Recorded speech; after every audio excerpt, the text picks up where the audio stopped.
Did you know there's a tunnel in Japan where people see things that aren't real? It's called the Kiyotaki Tunnel. They say it was built by slaves who died during construction almost a century ago. One night, a man was driving home after a late shift. He was tired until he noticed when the tunnel stood ahead of him. He'd heard the stories before about ghosts, voices, disappearances, but he drove in anyway. Inside, the silence felt unnatural and the lights seemed dimmer than they should. Then he heard a soft and broken voice. He looked at the mirror and saw her, a pale woman sitting in the back seat, staring at him. He slammed the brakes and looked back. The seat was empty, his hands shaking. He started the car again and kept driving, hoping the tunnel would finally end. When the exit came into view, he felt relief until he noticed someone standing in the middle of the road. He slowed down, squinting to see, and as the figure stepped closer, he realized it was her. Before he could react, she disappeared. Heart racing, he pressed the gas and burst out of the tunnel. But then he heard it again, that same soft singing coming from the back seat.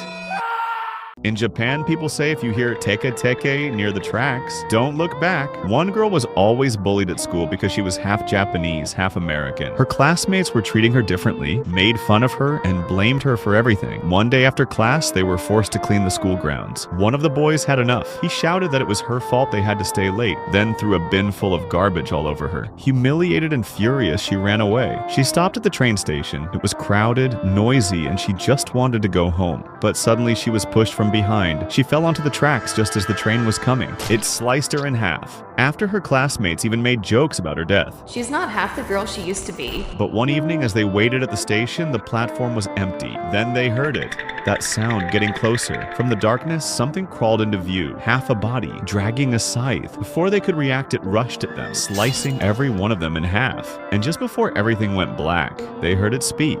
So now you know how it feels to be half Japanese. Have you heard of the pop-up ad that you can't escape from? One night, a man named Takai was working his night shift at a remote store in Japan. As he stocked shelves, two high school boys entered. They spoke about a classmate obsessed with an online puzzle known as the Red Room. This classmate had locked himself away, and his parents found him dead in his room, covered in blood. Intrigued, Takai called his friend, asking him about the puzzle. Hours passed without a response. Unable to shake the mystery, Takai searched the internet, finding chilling articles about the Red Room and recent deaths, including that boy the teenagers mentioned. Suddenly, a pop-up appeared on his computer screen. Do you like the Red Room? He tried to close it, but the message kept reappearing. It split apart, revealing a list of names, including to his horror, his friend's name. Panicking, Takai tried calling him, but there was no answer. The door slammed shut, trapping him inside. The screen spoke again. Do you like the Red Room? Takai smiled, his eyes locking onto the box cutter. At that moment, he knew how to escape.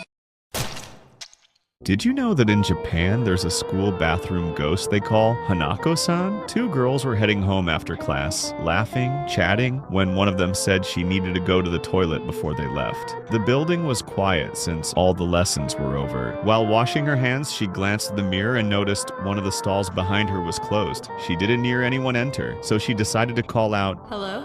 She walked up and knocked. A moment later, something knocked back. She froze, then knocked again.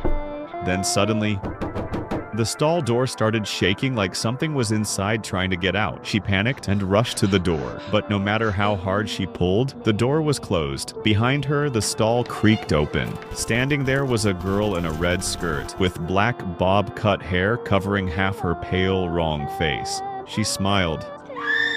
In 2002, a schoolboy in Nagasaki reported a chilling encounter on his walk home. A woman wearing a surgical mask approached him.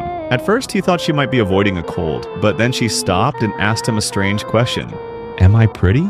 He nervously said yes, and that's when she pulled down the mask, revealing a mouth grotesquely slit from ear to ear.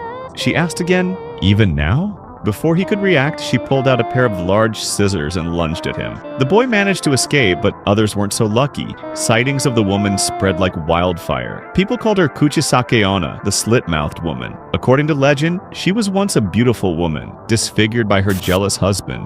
Now her spirit wanders the streets, asking the same haunting question to anyone she meets.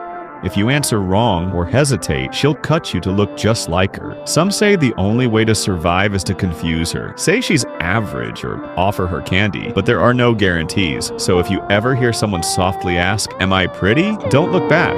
Did you know that in Japan, there's a figure people claim to see on hot summer days? Something they call the kuna kuna, which translates as waving. It happened to a boy visiting his grandparents in the countryside. One afternoon, while playing near the rice fields, he saw something strange in the distance. A tall, white figure swaying back and forth like it was caught in a breeze, but the air was completely still. He thought it might be a scarecrow, but it moved too smoothly, too unnaturally. Curious, he pointed it out to his older brother, who grabbed a pair of binoculars and took a closer look. The moment he did, his expression changed. He went silent, and by the time they got back to the house, he was laughing to himself, muttering words that didn't make sense. Their grandfather, hearing the story, froze. He told them, never look directly at the kunekune. Watching it from afar is harmless, but trying to understand what it really is, that's what breaks something inside you. A few days later, the older boy, the one who first saw it, went missing. Since then, no one has ever been able to find him.